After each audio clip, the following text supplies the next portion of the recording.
ओरछा धाम राम राजा सरकार की जय। भगवान श्री राम जी को राम राजा सरकार के रूप में जाना जाता है और उनकी पूजा होती है। ओरछा धाम का मंदिर ऐसा मंदिर है जिसमें पूरे भारत में ऐसी कोई व्यवस्था नहीं है जो सिर्फ ओरछा राम राजा सरकार में है, क्योंकि आज भी भगवान को रोज सलामी दी जाती है। ओरछा में पट खुलते हैं तो भगवान के सामने सलामी होती है, पट बंद होते हैं तो भगवान के सामने सलामी होती है। ऐसा विश्व का पहला मंदिर है ये ओरछा धाम, और भगवान यहाँ राम राजा के रूप में उपस्थित हैं और सबको दर्शन देते हैं। ऐसे क्षेत्र में कृपा है भगवान की कि जो यहाँ आता है उसका जीवन धन्य हो जाता है। हम लोग तो ऐसे संकल्प लिए हुए हैं कि रोज ओरछा धाम के दर्शन करेंगे, और हम लोगों ने ये जीवन में संकल्प लिया हुआ है। भगवान की प्रेरणा से हम लोग ऐसा पूरा करते रहेंगे, हमेशा ओरछा धाम के दर्शन करते रहेंगे। तो हम लोग बाई रोड चल रहे कार से, ओरछा का क्या दृश्य है, क्या प्राकृतिक नजारा है। यहाँ प्रकृति की गोद में समझिए ओरछा धाम है।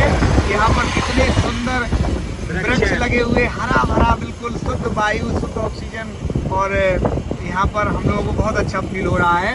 ये जो नदी आ रही है ये ओरछा एमपी और यूपी का बॉर्डर है। अच्छा, हाँ, ये जो नदी आ रही है ये ओरछा एमपी और यूपी का बॉर्डर है, यहाँ से एमपी लग जाता है। श्री राम राजा की नगरी ओरछा में पधारने के लिए ये बोर्ड लगा हुआ है आगे, ये देखिए। तो यहाँ से लगभग हम नजदीक पहुँच रहे हैं। जो लोग कानपुर की तरफ से आते हैं वो इसी हाईवे से आएंगे, और जो लोग इधर रेलवे स्टेशन से आते हैं तो उनको ये हाईवे बीच में मिलता है।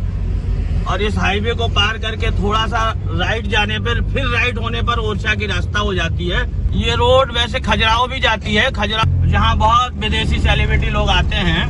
ये यहाँ मल्टी स्पेशलिस्ट हॉस्पिटल है जो तिगेला पे है, झांसी और ओरछा के बीच में। जहाँ तिगेला है, जहाँ से ओरछा के लिए मुड़ना होता है, ये वहाँ है। इसकी ये पहचान है ओरछा से मुड़ने के लिए। लोगों को अगर ओरछा आना है तो इसका ध्यान रखना है, यहीं से राइट हैंड आगे जाने के बाद राइट हैंड मुड़ना होता है। ये पूरा एक्सप्रेस पे खजुराहो के लिए राइट हैंड साइड मुड़ेंगे। सीधा रोड जाना हो तो खजुराहो के लिए जा रहा है ये, और नहीं तो यहाँ से जो नीचे से राइट हो जाते हैं, नीचे से राइट हो जाएंगे। लोग आए जरूर। ओरछा धाम आने से पूरा जीवन ही बदल जाता है लोगों का। और ये ओरछा के लिए हमें इसका गृह जनपद, इसका होम डिस्ट्रिक्ट या इसका डिस्ट्रिक्ट निवाड़ी पड़ता है।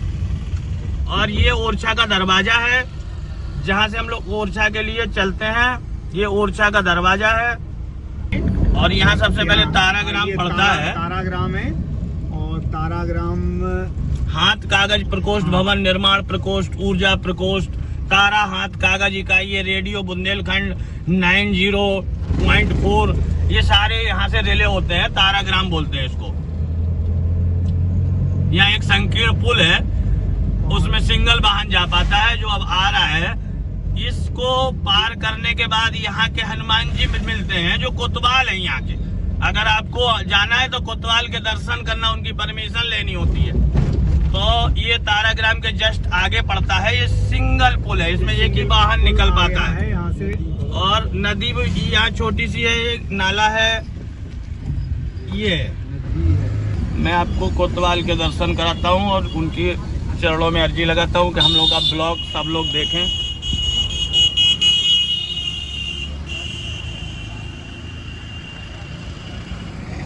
ये हनुमान जी विराजमान है,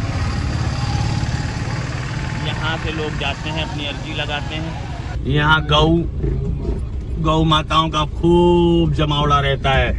रोड पे रात में गौ माता बैठी रहती हैं, दर्शन होते हैं। लक्ष्मी जी इनके पैर में होती हैं, इसलिए बड़ी धन वर्षा होती है लोगों को यहाँ आने पर। गौ माता की जय। ये सामने अंडर ब्रिज बना हुआ है, और इस अंडर ब्रिज के राइट हैंड पे रेलवे स्टेशन है।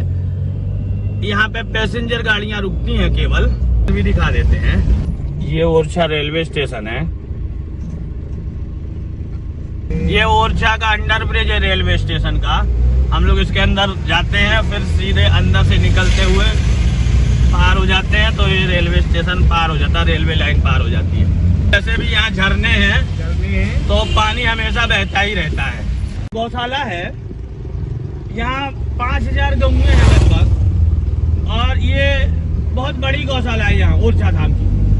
लोगों को जब निकले तो बारिश हुई, धीमी धीमी बारिश शुरू हुई, तो हम लोग धीमे धीमे ओरछा भी पहुंच रहे हो, धीमी धीमी बारिश भी हो रही है। वाह। अच्छा, यहाँ की एक और खासियत है कि विवाह के समय जब विवाह की सालक चलती है, यहाँ हजारों विवाह रोज होते हैं। और यहाँ लाला हरदौल का एक बैठका है, उस बैठका की ये मान्यता है कि इस क्षेत्र में बुंदेलखंड में जिस घर में भी शादी होती है वो अपना निमंत्रण देने हरदौल को इसलिए आते हैं क्योंकि वो आज भी भात लेके पहुंचते हैं। पहला निमंत्रण हरदौल जी को ही लगता है। हमारा ऑडियंस से अनुरोध है कि एक बार ओरछा धाम जरूर दर्शन करने आए। मैं आपको आज ओरछा की सारी चीजें दिखाता हूँ, भगवान के मंदिर का, बाहर का, प्रांगण का सारे दृश्य आपको दिखाऊंगा। और यहाँ एक और गौशाला है जो महंत राजेंद्र दास जी द्वारा बनाई जा रही है, सुरभि गौ सेवा, सुरभि गौ। इसलिए उनका यहाँ बड़ा मन रहता है कि बुंदेलखंड के में बड़े अच्छी व्यवस्थाएं हो, गौशाला के लिए व्यवस्था हो और लोग आके यहाँ बढ़ चढ़ के हिस्सा लें गौशाला में। तो ऐसा ये यहाँ का प्रथम द्वार है, ओरछा का प्रथम द्वार। प्रवेश नगर कीजिए सब काजा, हृदय राख कौशलपुर राजा। ऐसी मान्यता है कि प्रथम द्वार में जैसे आदमी प्रवेश करता है तो वो भगवान श्री सीताराम जी को हृदय में विराज के प्रवेश करता है। हृदय राख कौशलपुर राजा। वाह। इस पारिजात वृक्ष में आके इस पारिजात वृक्ष के नीचे बैठता है और अपनी इच्छा करता है प्रकट, वैसी इच्छा उसकी पूर्ण हो जाती है। इसमें शायद फल भी लगते हैं जो हम लोगों ने वैसे तो कभी नहीं देखे, लेकिन मैं अभी आपको यहाँ से थोड़ा दूरी से मैं दर्शन कराता हूँ। यहाँ एक हनुमान जी का छोटा सा मंदिर है, तो हम लोग थोड़ा 2 मिनट के लिए यहाँ रुकते हैं और यहाँ से पारिजात वृक्ष के दर्शन। वृक्ष है ये, पारिजात वृक्ष है ये, पारिजात वृक्ष है। वाह। इसके दर्शन मात्र से व्यक्ति के जीवन में खुशियां आ जाती हैं और इसके नीचे बैठ के जो भी मांगे व्यक्ति उसको वो प्राप्त हो जाता है। ये पारिजात वृक्ष। इस पारिजात वृक्ष की एक और महत्वपूर्ण चीज बताऊंगा मैं आपको। इस पारिजात वृक्ष में गणेश जी, राधा, राम जी, सीता जी सबका मूर्तियां उभरी हुई हैं। प्रवेश नगर कीजिए सब काजा, हृदय राख कौशलपुर राजा। यहाँ पे गणेश जी की प्रतिमा लगी हुई है। इसमें प्रवेश करने के पहले गणेश जी का ध्यान करते हैं, फिर राम जी का ध्यान करते हुए अंदर प्रवेश करते हैं। कस्बा है ये, ओरछा धाम है। यहाँ बहुत सारी होटल्स हैं, रुकने की अच्छे लॉज है, 5 स्टार 3 स्टार टाइप की होटल्स हैं। यहाँ ओरछा धाम पर्यटक स्थल है। को नदी के किनारे का दृश्य दिखाते हैं। ये द ओरछा पैलेस है, यहाँ का बहुत अच्छा होटल है, एकदम नदी के किनारे है, प्रकृति की गोद में है। ये यहाँ के मंदिर हैं जो नदी किनारे हैं, पुराने मंदिर हैं। इस होटल में पर्यटक लोग आके रुकते हैं।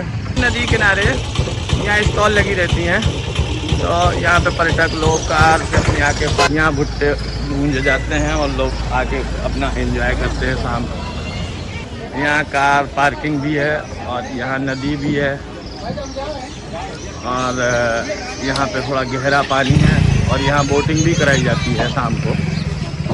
फूड, बतासे, ये सब चीज़ें मिलती हैं। ये नदी का दृश्य ऐसे ही है। यहाँ नदी तुम्हारे घर तो एक पग नहीं रखा जा रहा। आपके साथ है, आप चलिए आगे। देखो दौड़ते हुए आई मेरे को। वाह। यहाँ नया पुल का निर्माण हुआ है जो यहाँ टीकमगढ़ और MP को जोड़ता है और ये यहाँ एकदम निर्मल जल, शीतल जल, एकदम स्वच्छ जल बह रहा है। पूरा जंगल है चारों तरफ, ये नदी के चारों तरफ जंगल है। यहाँ पत्थरों पे नदी बहती है तो ऐसे कल कल कल कल पानी बहता है। हरदौल की बहन कुंजावती थी, तो उनके लड़के की शादी थी भांजे की, हरदौल की। तो हरदौल कुंजावती भात लेके आई है, तो हरदौल तो खत्म हो गए थे, तो उनके चबूतरे पे गई तो सिर्फ पीट पीट के रोने लगी कि हमारे लड़के की शादी में भात लेके कौन आएगा। तो उन्हें आवाज दी है कि आप जाओ, हमने स्वीकार कर लिया निमंत्रण और भात आ जाएगा। जब वो वापस हो गई है तो फिर अपने घर गई हैंगी, तो लड़की की शादी थी भांजी की, तो बारात आई है, तो बारात में लड़का दूल्हा आया तो दूल्हा मचल गया कि जब तक मामा हमारे सामने भोजन नहीं परसेंगे तब तक हम भोजन नहीं खाएंगे। तो फिर लाला हरदौल को घी की कुपियां उठाने पड़ी तो घी परसने लगे। अच्छा, लाला हरदौल की मृत्यु कैसे हुई थी मैम? लाला हरदौल की मृत्यु ऐसे हुई थी कि उनको लक्षण लगाया गया था भाभी के साथ। जनता ने भाई को भड़का दिया था। लाला हरदौल के बड़े भाई थे तो उनने उनको रानी से कहा था कि इनको जहर दे दो। तो भाभी पीट पीट के रोवे, भैया उसको मत पीना, उसमें जहर है, उसमें जहर है। बोले नहीं, भैया का आदेश है तो हम जरूर पिएंगे। तो फिर उनने उसको पी लिया था, इसलिए उनकी मृत्यु हो गई थी। इतनी गर्मी में हम लोग वीडियो बना रहे हैं, आज पता नहीं कौन सा दिन है, ऊपर से बारिश हो रही है और अंदर से पानी निकल रहा है। ये तो अद्भुत लीला है। ये भगवान के धाम में कुछ आज कुछ अप्रत्याशित हो रहा है। ऊपर से बारिश और अंदर से गीले। मंदिर के पीछे लेफ्ट साइड का हिस्सा है, हमारे राम राजा सरकार इसी के अंदर विराजे हुए हैं। यहाँ मंदिर 8 बजे खुलेगा। इसके बाद हम लोग मंदिर बाहर प्रांगण में आपको शूट करके दिखाते हैं और वहाँ का कैप्चर करते हैं। इसके बाद दर्शन के बाद अगर अंदर से कोई प्रतिमा मिल सकती हो तो मैं आप लोगों को जरूर दिखाऊंगा। ये मंदिर का गुम्बद है और ये इसमें भगवान राम राजा सरकार विराजे हुए हैं। बगल में हरदौल लाला का हरदौल। हम लोग अब लक्ष्मी नारायण मंदिर में आ गए और यहाँ पे हवा भी मिल गई है। ये देखिए लक्ष्मी नारायण मंदिर के ऊपर से ओरछा धाम का पूरा दृश्य दिख रहा है। ये चतुर्भुज मंदिर, ये सामने किला है।